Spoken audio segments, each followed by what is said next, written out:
Bonjour Féroce, ça va? Ça va? Oui.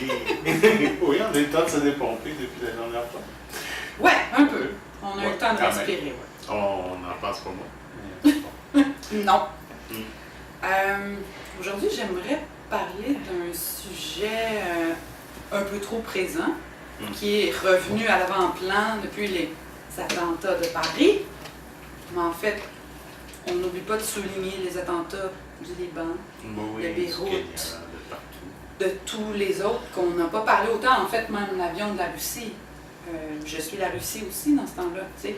Même si nos médias ne veulent pas qu'on en parle autant, c'est des vies humaines, peu importe que tu sois syrien, palestinien ou quoi que ce soit. Ben, c'est ça. Ça, c'est beaucoup les médias que je blâme là-dessus. Je blâme pas les gens parce que, écoute, c'est normal jusqu'à un certain point de te sentir plus concerné par un attentat qui a lieu dans ta cour, avec du monde qui te ressemble, avec des gens que tu connais, que des attentats qui se passent loin, dont les victimes sont des gens que tu connais absolument pas. Et dans des pays où Dans les c'est pays où presque t'as rendu l'impression- habituel. T'as l'impression qu'il se passe juste ça. Là.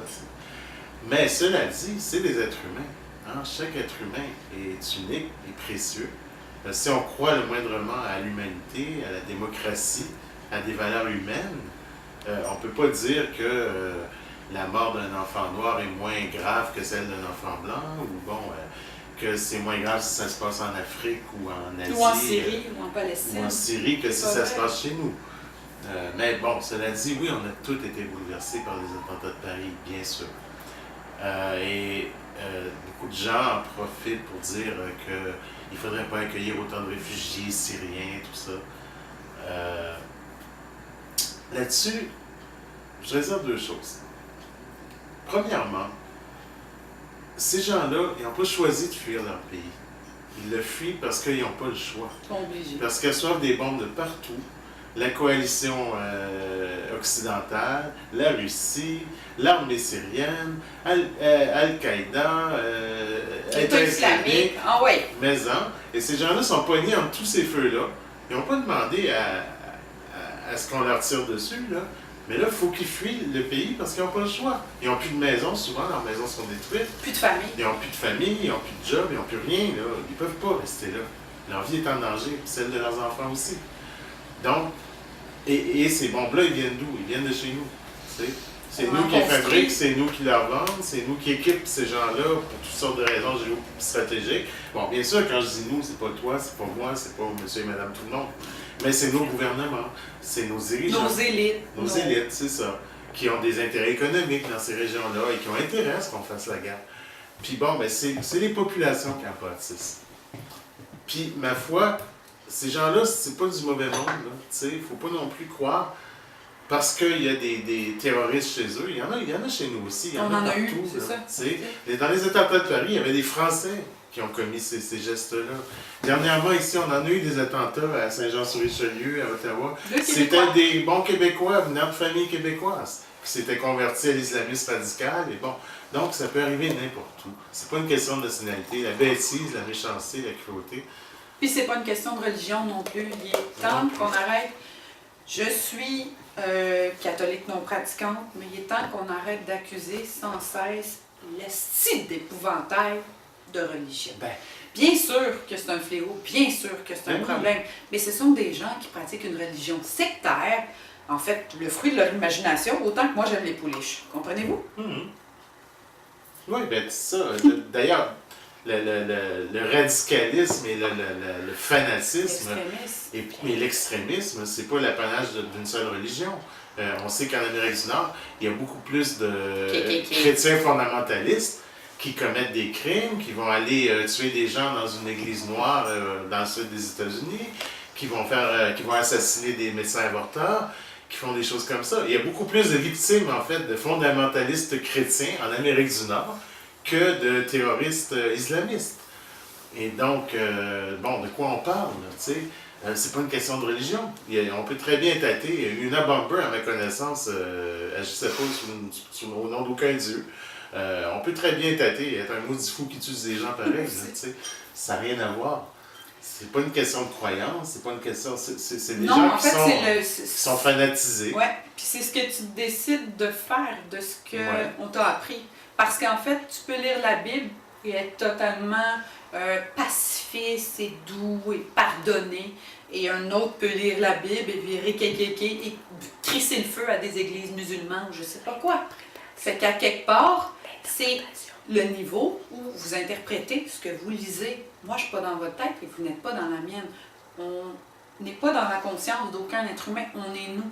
On n'a pas de pouvoir sur ce que les gens comprennent et ce qu'ils utilisent comme cheval de Troie ou je sais pas quoi pour arriver à « Bon, moi, il faut que je tue eux autres là, parce qu'ils sont dangereux. » OK, mais ça, c'est ta perception à toi. Ça ne veut pas dire que pour moi, ces gens-là sont un danger. Moi, mon problème, c'est l'extrémisme. Ce n'est pas la religion, c'est vraiment l'extrémisme. Que ce soit des juifs, que ce soit des musulmans, que ce soit des catholiques, I don't give a fuck. J'ai un problème avec les gens qui se mettent à délirer sur ce qu'ils ont lu et appris et qui ont décidé qu'il fallait qu'ils tuent tout le monde qui ne pensait pas comme eux.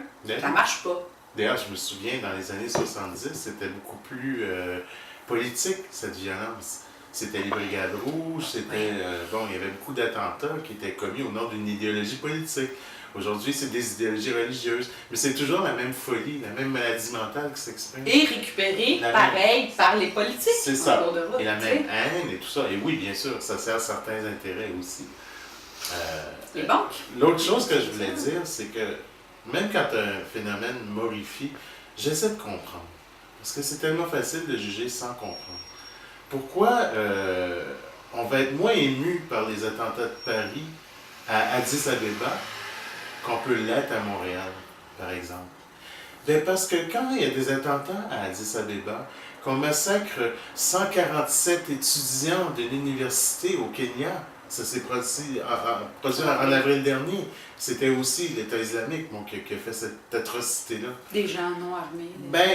Écoutez, encore là, je ne veux pas blâmer les gens. C'est peut-être normal qu'on se sente moins concerné parce que c'est loin et ces gens-là, on ne les connaît pas. Mais n'empêche que j'ai pas vu d'émission spéciale, j'ai pas vu personne s'émouvoir. Ça fait un entrefilet dans nos journaux, là. Tu sais, ça fait presque rien, un petit 2 minutes à la fin du bulletin de nouvelles. C'est tout. C'est pas plus important que ça. Alors pourquoi est-ce qu'eux autres, ils seraient en train de brailler leur vie parce qu'une gang de Blancs occidentaux immensément plus riches qu'eux autres se sont fait tuer? Nous, on ne pleure pas quand les leurs se font tuer. Hein? Alors, il faut aussi être juste, là. Humanitairement parlant, ça veut dire qu'il y a certaines vies qui valent plus cher que d'autres, on dirait? Malheureusement, aux yeux de certains, il semble que oui. Et ça, c'est affreux. Moi, j'ai vécu dans le tiers-monde quand j'étais enfant, j'ai vécu en Afrique, et je sais ce que c'est que des gens qui vivent dans une pauvreté que nous, on ne connaît pas, qu'on ne peut même pas soupçonner. Et la pauvreté du tiers-monde, c'est beaucoup là-dessus que s'est bâtie la richesse de l'Occident. Donc, quand après, on veut fermer nos frontières à des gens qui souffrent beaucoup par notre faute, ou du moins par la faute de nos dirigeants, c'est doublement odieux. On est allé piller ces gens-là, les exploiter, et puis maintenant, quand leur pays est à feu et à sang, parce que, avec nos armes, avec des armes que nous, on a fabriquées dans nos usines, on leur dit non, vous ne pouvez pas venir chez nous, vous réfugier. Dans quelle sorte d'humanité on veut vivre? Je pense que c'est ça la question qu'il faut se poser aujourd'hui. On veut-tu ça comme monde? Un monde où il y aura des êtres qui sont inférieurs, qu'on est prêt à sacrifier parce que... Si un jour c'est nous, les Québécois, qui sommes attaqués pour nos richesses, ben oui. Parce qu'on a beaucoup de ressources qui sont à envier du monde entier. Pensez-vous vraiment qu'il y a beaucoup de gens qui vont nous accueillir si nous, on ne les accueille pas en temps de guerre, qu'on est allé les attaquer, qu'on est allé les piller, qu'on est allé détruire leur famille, tout ce qui leur restait en fait pour raison de vivre. Puis on voudrait qu'on nous déroule le tapis rouge. Il faut réaliser qu'à un moment donné, ça peut être notre tour aussi. Tu sais, un des épisodes les plus noirs de l'histoire du Canada, c'était pendant la guerre de 39-45, quand d'abord on a interné des milliers de Japonais dans des camps. Et on a retourné des pleins bateaux de réfugiés juifs se faire tuer en Europe parce qu'on n'en voulait pas chez nous. Hein? Et ça, c'était le gouvernement Mackenzie King à l'époque. Donc, est-ce qu'on a encore le droit de répéter les mêmes erreurs, de laisser des gens mourir parce qu'on n'en veut pas chez nous, parce qu'on a peur qu'il y en ait là-dedans qui soient des pas fins puis des terroristes? Sur 25 000 réfugiés, il y aura forcément 1 ou 2 terroristes. Parce que sur 25 000 Canadiens ou Québécois, on va aussi trouver un ou deux terroristes. Ça, on les a vus l'année passée. Ils sont pas plus ni moins dangereux que les autres. Sur l'eau, il y aura quelques bandits, il y aura quelques fous, peut-être. Mais est-ce qu'on a le droit de laisser mourir tous ces gens-là? Je pense pas. Non. On a un devoir. On a vraiment un devoir en tant que personne humaine. Le pétrole, le gaz qu'on met dans notre char, il vient de ces pays-là aussi. Alors, c'est pas les armes, c'est pas la guerre qui va nous sauver. C'est certain, de toute façon, en tant qu'humanité. C'est un message de paix, c'est un message d'unicité, d'unité. C'est un message d'amour. Bien sûr qu'on a toute la peine sur tout ce qui se passe un peu partout. Certaines choses nous touchent plus que d'autres parce qu'on a des liens, parce que ci et ça. Mais en quelque part, reste qu'on est un monde. Et ce monde-là a le droit encore aujourd'hui de rêver. Rêver à la paix et non à la guerre. Et fuck you, le terroriste. Et si on continue à cultiver la haine, on se suicide collectivement. Il faut choisir. Aimons-nous quand même. Aimons-nous jour après jour. Merci Yvon Deschamps.